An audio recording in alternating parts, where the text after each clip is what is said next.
नमस्कार साथियों, मैं सोमनाथ मंडल अपने YouTube channel quick education hub में आपका पुनः स्वागत करता हूं।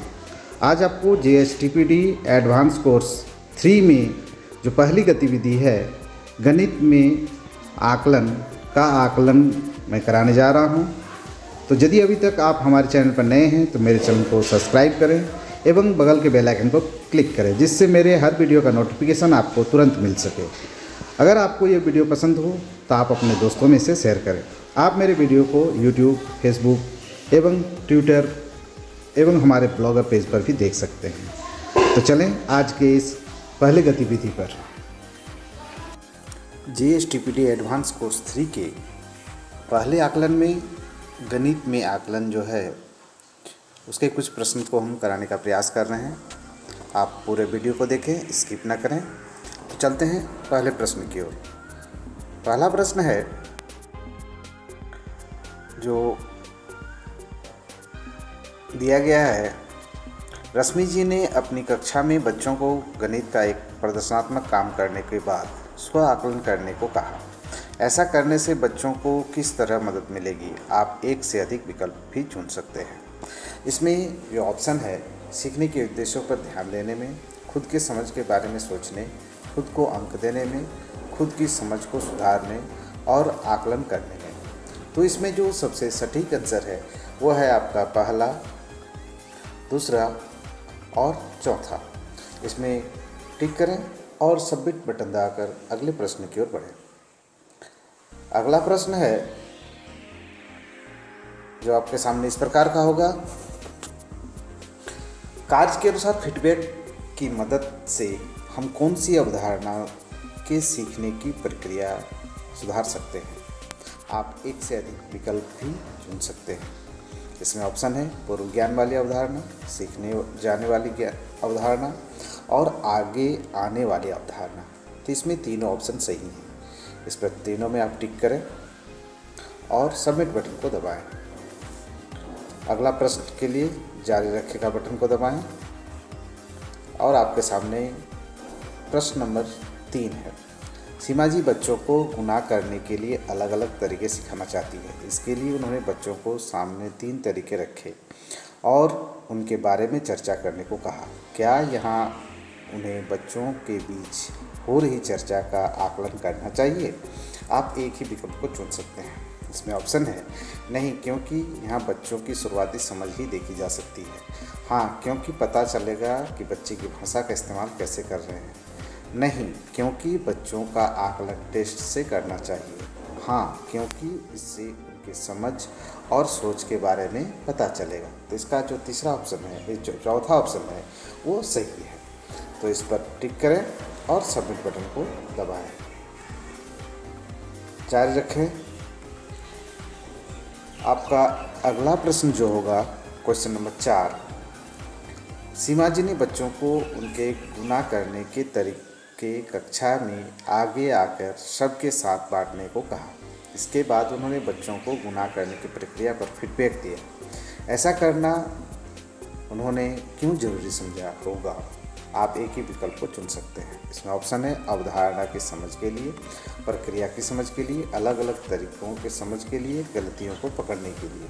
तो इसमें जो सबसे सटीक आंसर है वो है आपका प्रक्रिया को समझने के लिए। तो इसमें सबमिट करें और अगले प्रश्न की ओर बढ़ें। अगला प्रश्न जो आपके सामने होगा, क्वेश्चन नंबर 5, 4 स्कूलों के शिक्षकों ने आकलन करने के लिए कुछ उद्देश्य बनाए। इसमें से कौन से उद्देश्य बच्चों की सोच का गणितीयकरण करने के उद्देश्य के साथ सही बैठेंगे? आप एक से अधिक विकल्प भी चुन सकते हैं। इसमें ऑप्शन है चीज़ों की लंबाई स्केल से नापना, लंबाई मापने के सवाल हल करना, लंबाई मापन की समझ को रोज़मर्रा की स्थिति में इस्तेमाल करना और आखिरी ऑप्शन है लंबाई मापन की समझ को अन्य अवधारणाओं को समझने के लिए इस्तेमाल करना। तो इसमें जो सबसे सटीक आंसर है वो है आपका तीसरा और चौथा। इस पर टिक करें और अगले प्रश्न की ओर बढ़ें। अगला प्रश्न आपके सामने होगा, इसके लिए जारी रखेगा बटन को दबाएं और अगला प्रश्न होगा आपके सामने 6, स्व आकलन और सहपाठियों के फीडबैक की कक्षा किस तरह का माहौल बनेगा? आप एक से अधिक विकल्प भी चुन सकते हैं। इसमें ऑप्शन है बच्चों के बीच प्रतियोगिता का, गणित को मज़े से सीखने का और एक दूसरे के बातचीत का बिना डर के आत्मविश्वास के साथ सीखने का।